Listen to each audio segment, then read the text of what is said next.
relativisons aussi un peu. La victimisation est un procédé qui a des limites. Pourquoi? Parce qu'à force de vouloir passer pour une victime, vous finissez par intéresser les autres et ils vont regarder de plus près pour se rendre compte que les premiers agressifs, même dans les réseaux sociaux, allez dans les réseaux sociaux, voyez ce que les sympathisants du MRC écrivent là-dedans. Ils sont très agressifs. Je dis bien très agressifs. Bon, maintenant, nous sommes dans une grosse... La Constitution du 10 janvier 1996, en 4, renforce, n'est-ce pas, consacre les libertés individuelles et publiques. Et parmi ces libertés-là, je l'ai dit, il y a la liberté d'aller et venir, la liberté de circuler. Ce qui se passe en ce moment est une atteinte, c'est une violation de la Constitution. La Constitution a été violée par les autorités administratives. Vous ne pouvez pas empêcher un citoyen de circuler librement, d'aller et venir, alors qu'il n'a commis aucune infraction, aucun délit, aucun crime. Un communiqué du préfet du Vouri interdisant la circulation des mototaxis les 7 et 8 juin sur l'itinéraire allant de l'aéroport de Douala jusqu'au siège du MRC et certains axes des quartiers Grand Moulin, Bepanda, New Daido. Cette restriction de la circulation par le préfet Siliac Marivogo fait suite à l'annonce du retour au Cameroun de Maurice Kamto, une semaine après la tenue du meeting du MRC à Paris. Que redoutent les autorités de la mobilisation des militants pour accueillir le leader du MRC dans la ville de Douala? Edmond Kamgia, votre appréciation sur la sortie du préfet du Vouri? Vous savez, c'est une situation embarrassante. Chaque fois qu'il y a restriction du champ de liberté dans un pays, j'ai effectivement lu sur les réseaux sociaux, n'est-ce pas, le texte du préfet du Vouri. J'ai également lu un message porté du patron régional de la police par rapport au même événement ou par rapport à la même situation, parce que je ne peux pas parler d'événement, il n'y a pas un événement à Douala, par rapport à la même situation sécuritaire ou sociopolitique qui est liée visiblement à l'arrivée à Douala du président national du MRC, Maurice Kamto, qu'il avait annoncé depuis son meeting de Paris. On a vu ces textes-là qui ont circulé, qui ont été lus et commentés par les médias, la presse écrite et la presse audiovisuelle. Ce matin, j'ai fait un tour du côté du siège du MRC. Avec 11 heures, la zone est quadrillée par la police. C'est-à-dire qu'il n'y a pas possibilité, ni pour les mototaxis, parce que les textes du préfet, comme celui du patron régional de la police, interdisent les mototaxis. Mais je me rends compte que ce n'est pas seulement les mototaxis. Même les véhicules, les voitures ne peuvent pas passer. Piétons également? Non. Des piétons peuvent passer. Puisque j'ai pu passer. Et j'ai vu d'autres personnes passer à pied. Des piétons peuvent passer. Mais pas de véhicules. Ni moto, ni vélo, ni voiture. Mais vous pouvez marcher. Vous pouvez passer. J'ai vu beaucoup de gens passer. Et j'évalue, au moment où je suis passé par là, environ 5000 personnes qui étaient qui étaient en face et tout autour du siège du MRC au Grand Moulin à Daido. La police est partout, c'est-à-dire au niveau de l'école publique, au niveau de Papangassi, au niveau du siège, au niveau du carrefour Kifero, dans l'as Kifero, marché Nuderdo, dans l'as boulangerie coiffe, marché Nuderdo, dans l'axe entrée Bepanda Kamtel, c'est-à-dire à plusieurs niveaux. Il y a des piétons qui ont été bloqués, notamment au niveau de Kamtel Bepanda. Ils ne peuvent pas accéder. C'est ce que je voulais dire. Oui. Mais quand vous venez de l'école publique, pour le siège du MRC, vous pouvez accéder à pied. Donc on a empêché certains piétons, certains actes d'y accéder. Mais si vous passez par l'école publique, vous pouvez y accéder. Ce n'est pas une information que je donne, c'est public. Je me rends compte, la première observation que je fais est celle-là. La deuxième, c'est que je constate que le texte a été effectivement respecté, c'est-à-dire le texte du préfet du Vouri. Tous les axes cités dans son texte sont effectivement quadrillés par la police. Il parlait seulement des motos, mais je l'ai dit tout à l'heure, même les véhicules ne peuvent pas accéder sur ces axes-là. Donc il y a un problème au niveau de la liberté de circulation dans ce pays. Ça, c'est la deuxième observation que je fais. La troisième observation, c'est que nous voici donc dans un contexte sociopolitique qui est déjà tendu et qui va devenir plus tendu encore avec ce que nous sommes en train de voir.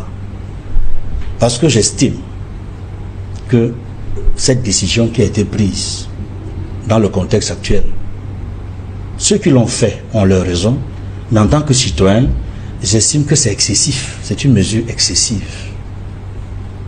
Il suffit simplement d'encadrer. S'il devait se déplacer, si le président national du MS doit se déplacer pour son siège, il faut encadrer son déplacement de l'aéroport pour son siège et faire en sorte que quand il ressort, il va là où il va y aller, à son hôtel, et puis s'il veut rentrer, qu'il rentre tranquillement, sous l'encadrement de la police. Voyez-vous, je vais retourner un peu à ce qui s'est passé à Paris. D'après les chiffres officiels de la police française, à ce meeting, il y avait au moins 78 000 personnes. Il n'y a pas eu de casse. Tout s'est passé normalement. Personne ne s'est plaint. Pourquoi au Cameroun, la police ne peut pas encadrer le déplacement d'un leader politique? C'est la question que je pose. Avant de chuter, je vais faire ce constat également. Nous avons eu le sentiment, après les tours que j'ai pu faire ce matin, en relation avec cet événement, que la ville de Douala est partiellement dans une situation de ville morte. Une ville morte de facto, qui est la conséquence de la décision de la préfectorale. Je dis bien, c'est maladroit et ce n'était pas nécessaire. Je voudrais également dire que cette ville morte est préjudiciable, même si c'est un dimanche. Il y a des activités qui se font le dimanche, notamment ceux qui se déplacent dans le transport urbain comme interurbain. Des gens voyagent, mais des gens qui voyagent ne peuvent plus voyager, ou alors certains ont raté leur voyage, que ce soit par les bus, que ce soit par avion, à cause de cette décision. Je voudrais également dire autre chose. C'est que nous avons finalement le sentiment dans ce pays que non seulement on se proclame l'état de droit, mais on prend des mesures qui n'ont rien à voir avec l'état de droit. Je voudrais terminer pour dire, c'est peut-être une ironie, que j'ai le sentiment que Douala est devenu, depuis ce matin, comme Yaoundé, lorsque le chef de l'État se déplace, soit pour son village, soit lorsqu'il veut prendre l'avion pour aller à l'étranger. Donc c'est comme si c'est un chef d'État. La ville de Douala ressemble à une ville en situation de déplacement ou d'arrivée d'un chef d'État.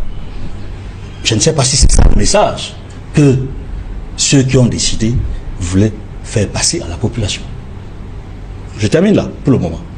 Charles Dikam, au-delà de toute précaution prise par les autorités de la ville de Douala, est-ce qu'on ne peut pas y voir une frilosité certaine du régime RDPC à quelques mois de l'élection présidentielle?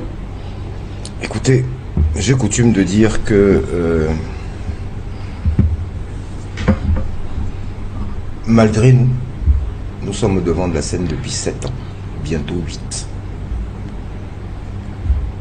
Je vois un parti État depuis 43 ans, je ne compte pas leurs aînés, qui se comporte comme un parti d'opposition, qui passe son temps à écouter les discours d'un leader politique d'un parti d'opposition et les commenter. Je vois des ministres qui passent tout un après-midi devant la télévision pour écouter le discours d'un leader de parti d'opposition et aller le commenter sur les réseaux sociaux. C'est peut-être bon signe, ça veut dire qu'au RDPC, ils commencent à prendre la posture qui sera la leur bientôt, celle de parti d'opposition, parce que les actes qu'ils posent sont ceux qui sont supposés être posés par des partis d'opposition. Je rappelle cette boutade du patron du RDPC. J'ai nommé Paul Biya. Là, je parle du patron du parti politique. C'est lui qui a voulu qu'on confonde les deux. Mais là, je m'adresse au patron du parti politique qui, à l'occasion des dernières élections, avait traité un certain parti de petit parti politique. Mais bon sang, de quoi a-t-on peur? Pourquoi les faits et gestes de ce petit parti politique sont-ils l'objet d'autant de... Je ne sais pas, je ne sais pas. Comment voulez-vous qu'après, vous ne vous sentiez pas martyrisé?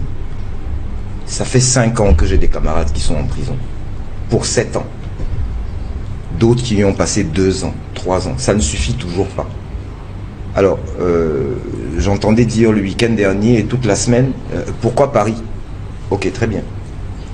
Comme là-bas, ce ne sont pas des Camerounais, bien qu'ils fassent vivre leur famille ici, ils soulagent l'État qui est incapable de s'occuper des Camerounais. Les Camerounais de l'extérieur aident l'État du Cameroun à s'occuper des Camerounais. Donc, les soulagent de leurs tâches régaliennes.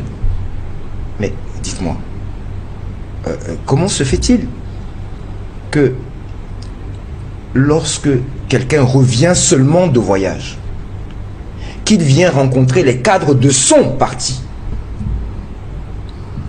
on ait déjà peur? Alors, le jour où nous allons louer l'esplanade de je ne sais trop quel endroit, puis s'ils nous ont même en voyage, pour moi pensant nous décourager, mais qu'ils nous envoient même à aider, ce sera plein.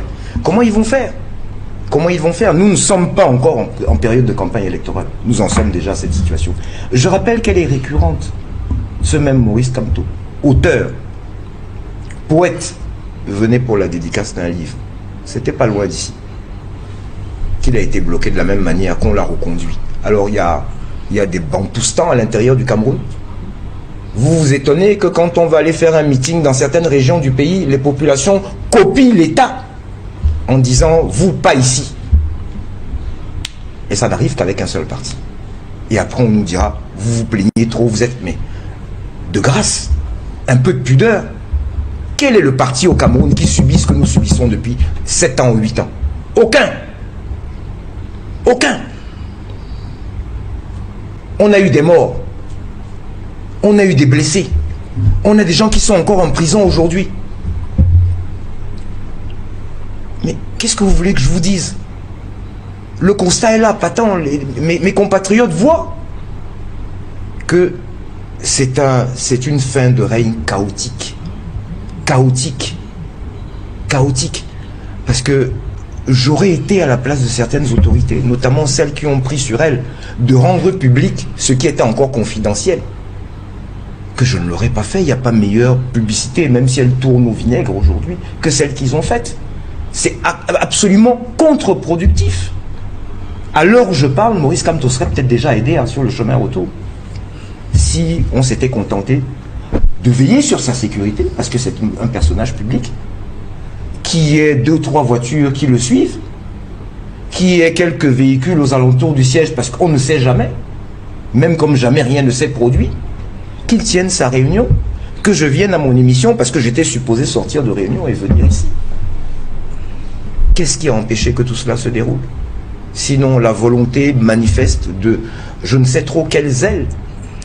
Mais pourquoi pensez-vous que les mêmes, toujours vont être acculés et qui continueront de regarder? Mais même les enfants que nous avons à la maison. Vous pensez qu'il y a un force complot? d'injustice, comment? Vous pensez qu'il y a un complot? Pour le moins, il y a des zélés. Parce que tout ce qui se passe là, je ne suis même pas sûr que celui dont il se réclame soit au courant. Il y a des zélés qui pensent bien faire. J'imagine qu'ils pensent bien faire. Mais je veux dire, quand on sort de l'ENAM, on est supposé avoir une tête bien faite et avec un certain nombre, un minimum de, comment dirais-je, d'intelligence. À quoi a servi tout cela? À embêter les Camerounais? Parce que au-delà du MRC, on a embêté les populations de Douala aujourd'hui. Hein? Il y a probablement des malades qui n'ont pas pu se rendre à l'hôpital. Il y a des gens qui n'ont pas pu voyager. L'économie, c'est beaucoup dans un pays pauvre, très endetté, où il y a déjà des fériés. On en rajoute encore un. Vous avez remarqué que depuis quelques années, il n'y a plus de samedi, il n'y a plus de dimanche. Plus personne ne se repose au Cameroun. Ceux qui ont des boutiques vont les ouvrir, puisque les 7 jours de la semaine ne suffisent pas. On leur en enlève encore un aujourd'hui. Je ne parle pas que des mototaximans. Je parle de toutes les autres activités connexes. Parce que quand on stoppe les mototaximans, toutes ces populations qui les utilisent, à défaut de bus, parce que même ça, ils ont trouvé, il n'y en a plus. Oui, ils prennent quel autre moyen de locomotion ces gens ont trouvé pour les populations? J'ai entendu dans un discours qu'on avait créé 500 000 emplois. C'est ça les emplois? Les mototaxis? Bon, alors qu'on les laisse au moins faire, puisque à défaut de ça, paraît-il qu'ils vont devenir des agresseurs. Mais non, c'était vraiment, je ne sais quel mot utiliser pour décrire tout cela. J'ose espérer que d'abord monsieur le gouverneur va se ressaisir. j'ose espérer que les uns et les autres vont revenir à de meilleurs sentiments et qu'on va aller à une compétition où le meilleur gagnera. Mais qu'on laisse chacun pouvoir déployer ses moyens, les moyens légaux. Parce que cela n'arrive qu'au MRC et aux partis d'opposition. Ça ne leur arrive qu'à eux. Nous avons une singularité, c'est que, bon, ils ont décidé de faire de nous la vedette, peut-être parce que nous étions officiellement, selon leurs chiffres, deuxième des précédentes élections. Mais écoutez, c'est un autre corps défendant. C'est un autre corps défendant. Mais manifestement, la peur s'installe. Ce sont les signes de la peur. Il n'y a rien d'autre. Mais d'une peur panique. Moi, je pense que nous sommes plusieurs sur ce plateau, peut-être vous êtes un peu plus jeunes, qui avons perdu nos parents. Mais la vie a continué. Nous élevons nos enfants. Mais je vois des gens qui ont 90 ans, qui ont peur de 90 ans, 70 ans, 80 ans, qui ont peur de perdre quelqu'un qui a 94 ans et qui a le droit de se reposer. Quel égoïsme! Ils ne pensent même pas à la famille de ce monsieur. C'est la panique. Parce qu'ils ont travaillé jusqu'à 90 ans, ils ont le sentiment qu'ils doivent encore travailler 90 ans, même s'ils n'ont rien fait. Mais ils ne veulent pas partir. Et il n'y a pas de change. Parce que vous vous doutez bien que le président national du RDPC, s'il avait pu, il aurait désigné un dauphin. S'il avait pu. S'il avait pu. Ils l'ont tous déçu. Ils l'ont tous déçu. Même l'honorable... Je dis qu'ils l'ont tous déçu. Elle va faire comment pour traverser? Elle a logé à RDPC où elle est à son âge, elle est encore jeune. Elle est encore jeune. Puisque tous ceux qui sont aux commandes ont 80 ans, 90 ans.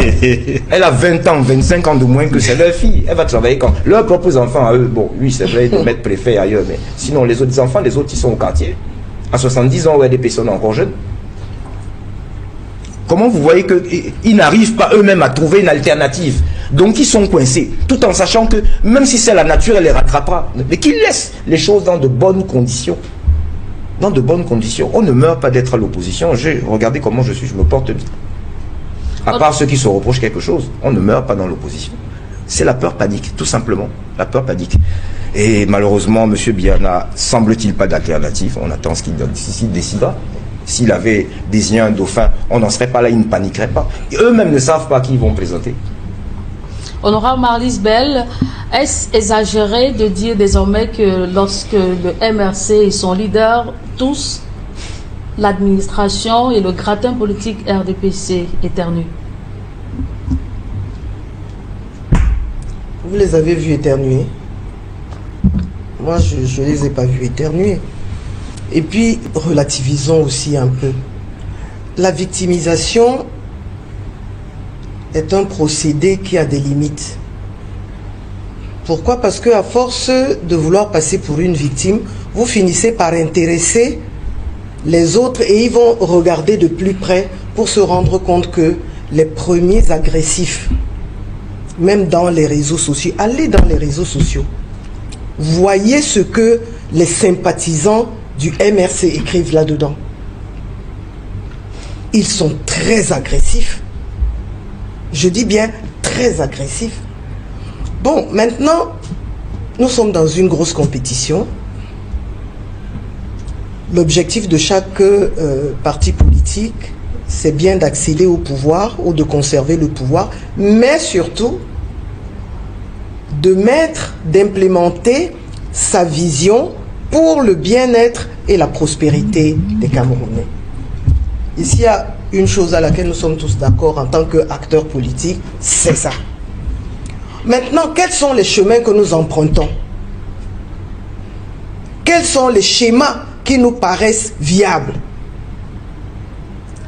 À regarder de près, moi j'ai vu le meeting de Paris, hein, j'ai trouvé que c'était un meeting qui était couru. Vraiment, ils ont fait le plein d'œufs. Mais maintenant, est-ce que ces gens qui étaient là sont plus nombreux que ceux qui sont restés chez eux et qui ne sont pas sortis? Vous pensez que c'est tout ça la diaspora camerounaise en France, en Allemagne, en Belgique, aux États-Unis, au Canada?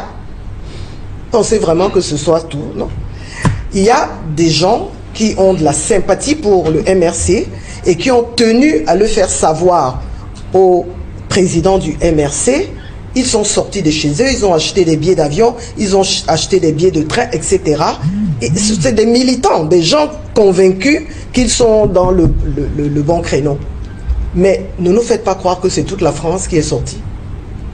Je parle de la France, la diaspora française, la diaspora camerounaise en France, ni en Suisse, ni en Belgique. Donc relativisons. Il aurait fallu les changer. Voilà.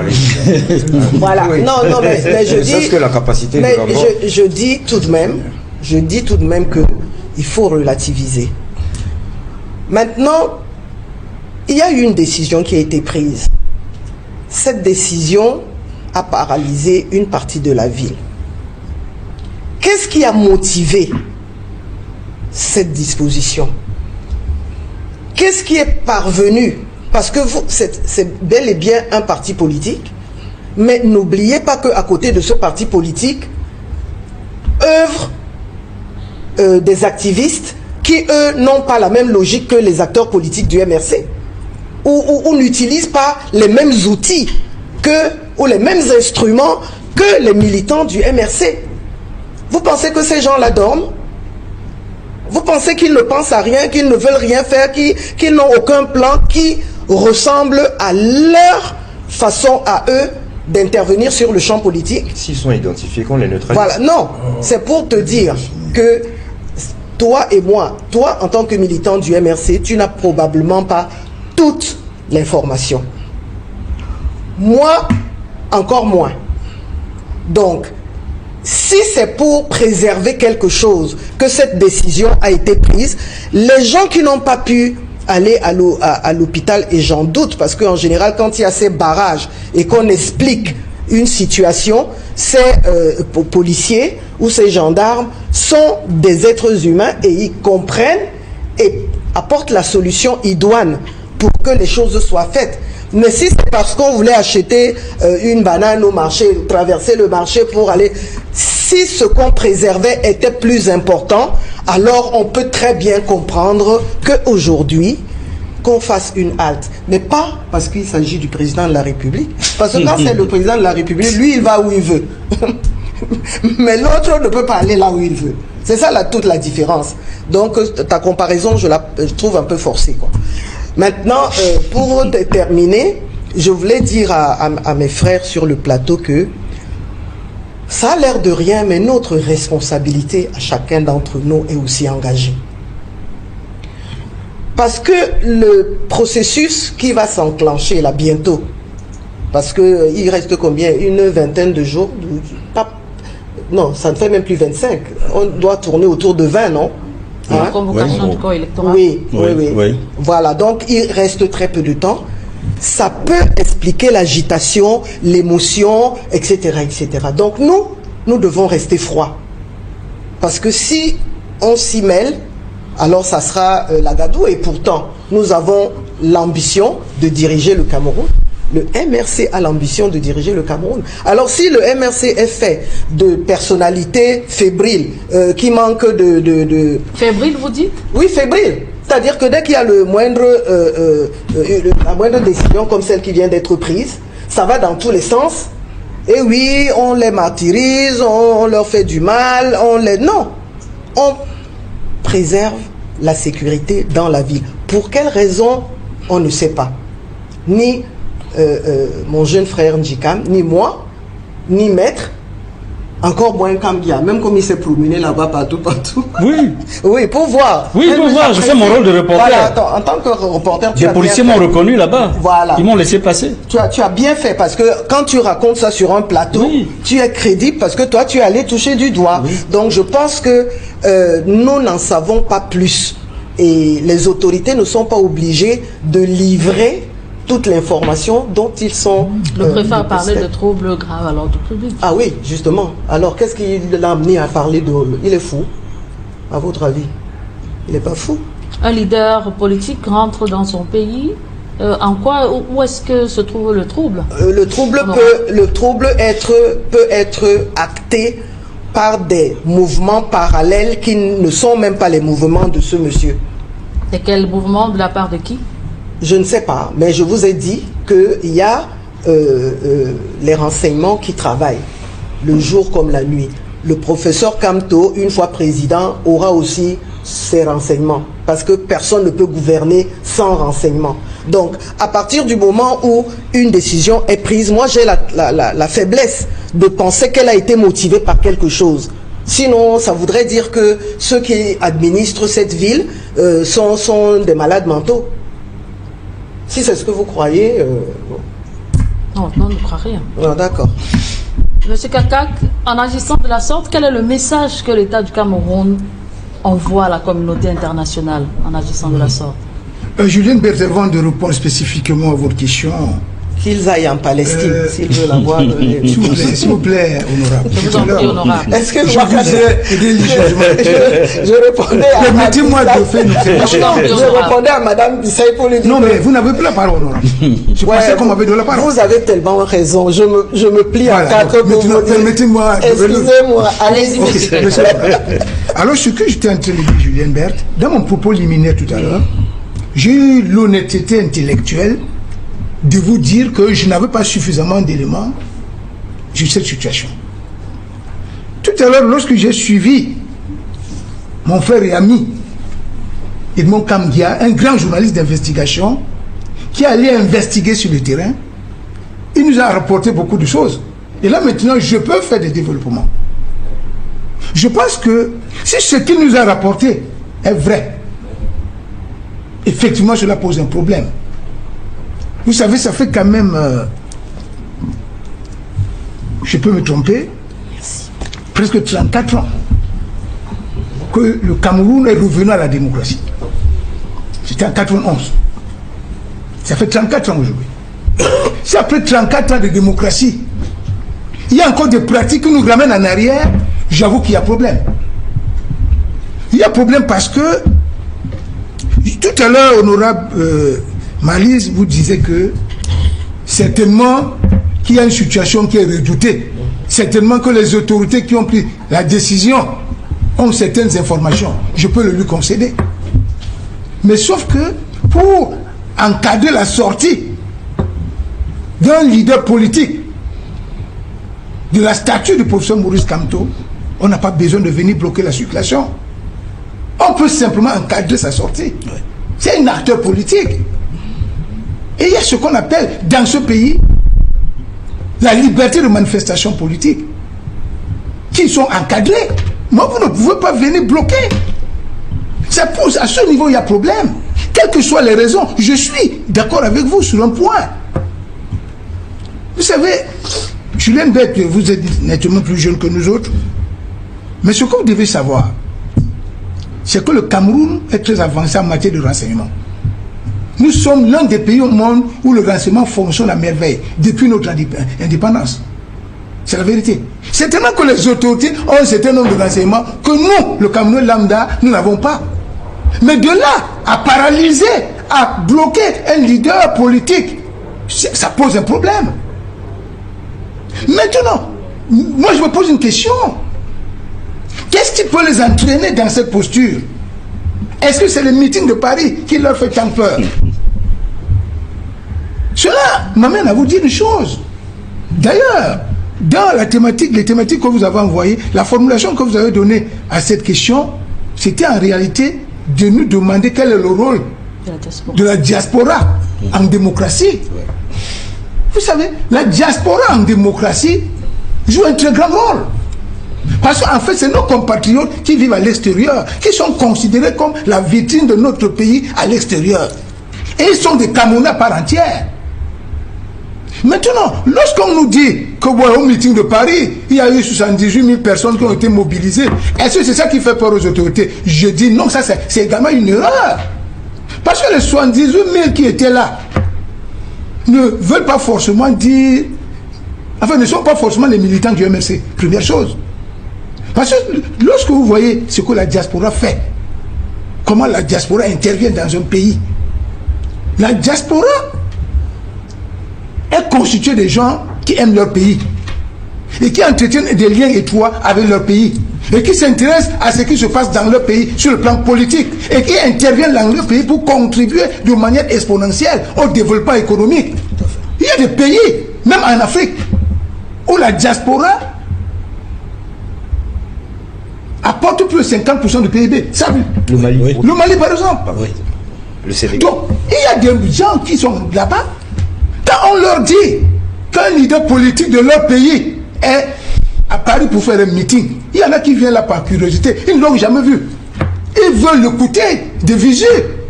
Ils veulent apprécier son discours. Ils veulent même apprécier son profil présidentiel. Et comme beaucoup d'entre eux certainement aspirent au changement politique dans leur pays cette année, il y en a qui viennent là pour se demander que est-ce que ce leader-là, dont on nous a toujours parlé, est-ce qu'il a le profil même pour faire partie du président Biya? C'est pas forcément un danger pour la République. Non, donc de mon point de vue, faire comme si aller faire un meeting en diaspora veut dire qu'on a commis une infraction. Non, ce n'est pas ça. Et de là à venir le bloquer, je dis que c'est totalement incongru. Laissez-le circuler, mais encadrer pour qu'il n'y ait pas de dérapage. Encore que, bon, peut-être je me trompe, mais depuis 2018, je ne me souviens pas qu'il y a eu un meeting politique au Cameroun où les militants se sont livrés au casse. Dans la ville, je ne passe pas. Si, pas à Douala. Les militants de l'opposition? Non, non, pas de Du l'opposition. parti au pouvoir. Parti au pouvoir. Ils ont même brûlé des... Oui, bon, moi je parle des militants de l'opposition. Non, c'est pour dire que ce sont eux qui sont coutumiers du fait. Non, sincèrement, moi je ne sais même pas, depuis 2018, je ne me souviens même pas si on a permis à un meeting de se tenir à Douala. Déjà. 7 ans, il n'y a pas eu de vrai meeting à Douala, moi je n'ai pas vu. Et ce n'est plus la démocratie, c'est la négation de la démocratie. Pourquoi aujourd'hui nous voulons donner le mauvais exemple aux Africains pour dire que nous sommes les mauvais démocrates? C'est pour répondre à votre question. Parce que lorsque vous dites que c'est quel message qu'on serait en train d'envoyer, comment dirais-je, à la communauté internationale. Mais nous sommes en train de véhiculer là des images où, j'allais dire, la posture des mauvais démocrates. Ça veut dire que nous sommes dans une posture antidémocratique. Or, aujourd'hui, en Afrique, ça a beaucoup évolué. Ça a beaucoup évolué. Mais il ne faudrait pas que nous nous donnons l'impression que nous sommes toujours les derniers en matière de démocratie. Donc moi, je veux dire ceci.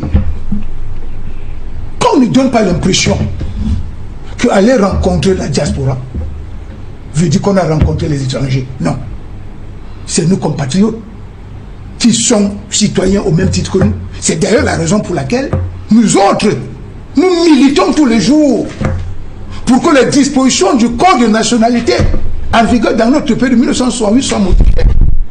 Qu'on cesse de nous dire que lorsque vous réussissez à acquérir la double nationalité, vous perdez votre nationalité camerounaise. Non. Qu'on reconnaisse la double nationalité. Moi, j'ai eu le privilège, ça, je vous le dire. Je vais vous le dire ici. J'ai eu le privilège d'avoir un client de nationalité italienne avec qui j'ai travaillé pendant plus de 10 ans.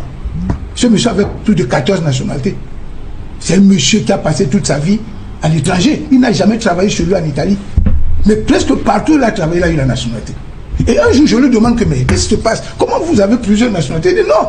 En fait, plusieurs nationalités ne veulent pas dire que j'ai cessé d'être italien. Je suis un Italien. Et lorsque je vais chez les autres, il faut que je m'intègre. Acquérir la nationalité me permet de bien travailler, de conquérir les richesses pour aller contribuer au développement de mon pays. Donc ce que vous devez savoir, c'est que ces membres de la diaspora, lorsqu'ils sont là-bas, ils travaillent pour le développement de leur pays. On ne peut pas leur empêcher. Ils doivent être des acteurs politiques au même titre que tout le monde. Donc moi je dis, objectivement, c'est un appel que je lance aux autorités. La seule chose qui nous reste dans ce pays aujourd'hui, c'est notre paix. Parce que c'est eux-mêmes, ceux qui incarnent l'ordre gouvernant, qui nous ont toujours parlé du vivre ensemble. Est-ce qu'on peut promouvoir véritablement le vivre ensemble s'il n'y a pas la paix? Donc la paix pour nous est précieuse. Il faut que chacun de nous comprenne qu'il faut vraiment poser des actes qui vont apaiser.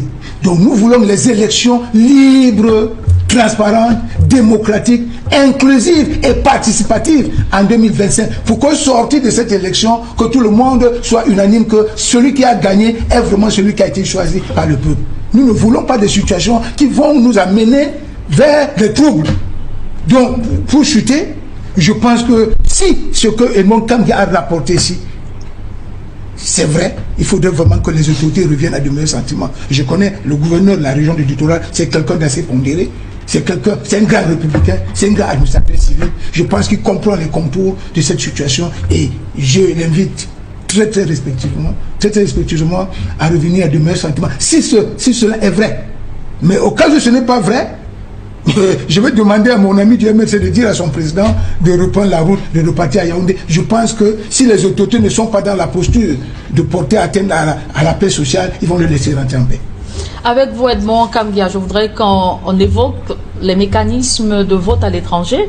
De plus en plus, on se rend compte que ces mécanismes sont très limités. Pourtant, la diaspora a un poids économique et social qu'on ne peut évoquer.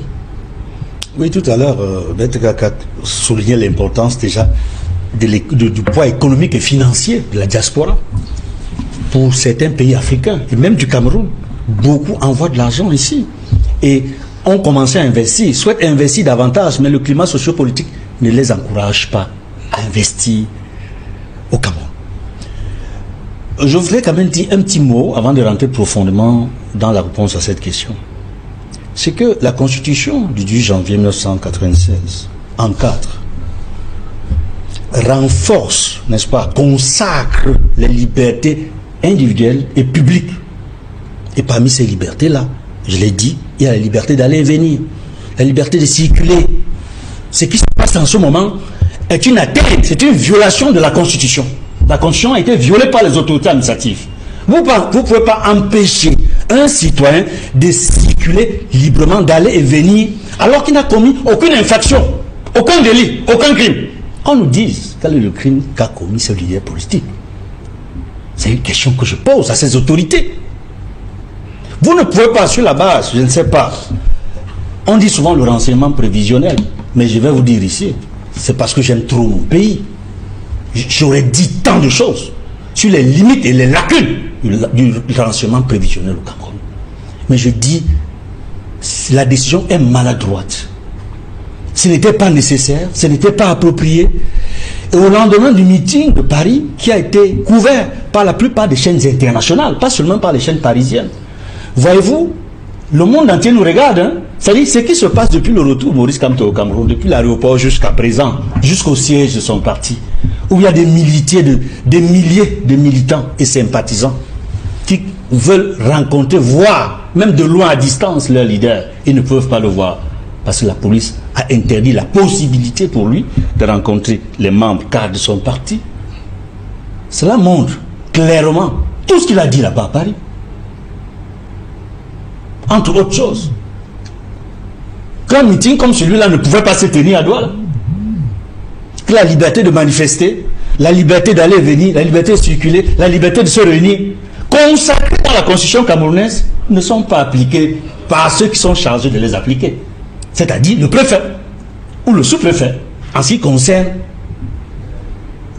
les lois qui ont été promulguées le 19 décembre 1990, la loi sur les partis politiques, la fonction, les rôles des partis politiques, ce qu'ils peuvent faire, ce qu'ils ne peuvent pas faire, ce que le MINA peut faire, ce que le MINA ne peut pas faire par rapport aux partis politiques. La loi sur les associations, parce que la société civile a les mêmes problèmes que les partis de l'opposition au Cameroun.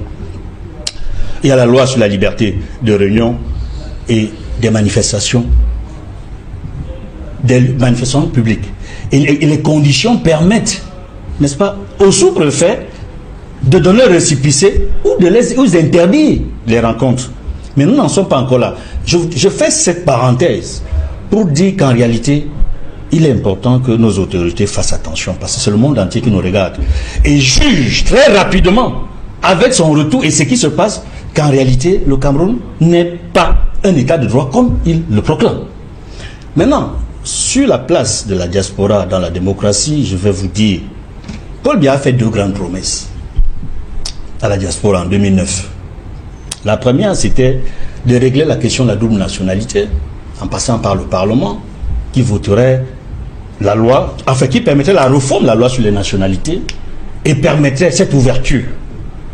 La deuxième, c'était de permettre aux Camerounais de l'extérieur, de la diaspora, de pouvoir participer aux élections présidentielles et référendaires.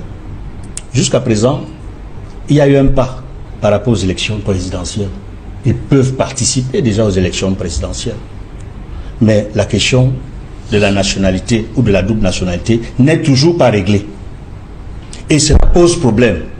J'évoque ce point pour dire qu'en réalité aujourd'hui, Elekam, qui est chargé d'organiser, de superviser les élections au Cameroun, ne fait pas suffisamment son travail, son rôle, sa mission par rapport à nos concitoyens de la diaspora. Voyez-vous, normalement, les Camerounais de diaspora ne devraient pas seulement être quelques dizaines de milliers comme électeurs sur les listes électorales.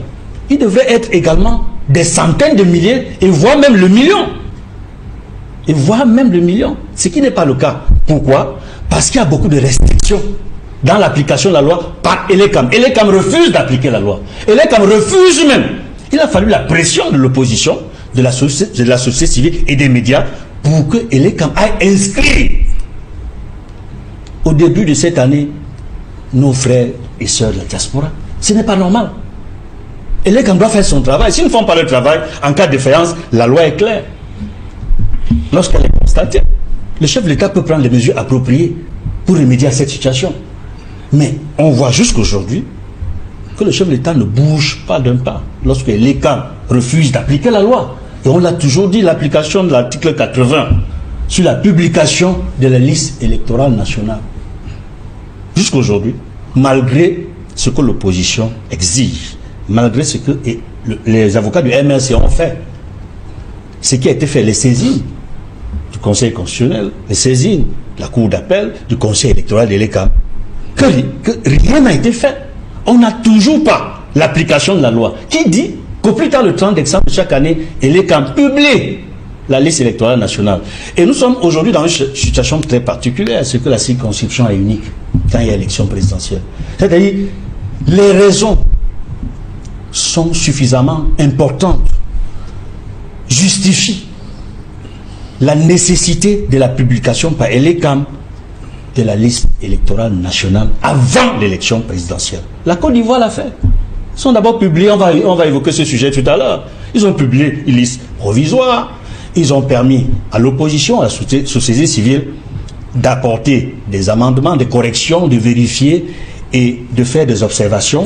Ensuite, ils ont publié, pas plus tard que mercredi dernier, la liste définitive nationale électorale qui est disponible et consultable. Et ça fait avancer la démocratie. Le Cameroun est très en retard. Et l'Élecam, en grande partie à cause de l'Élecam qui refuse de faire son travail et qui visiblement se comporte comme un organe annexe du RDPC. Et cela ne rassure pas de sa volonté à produire des résultats sincères et transparents.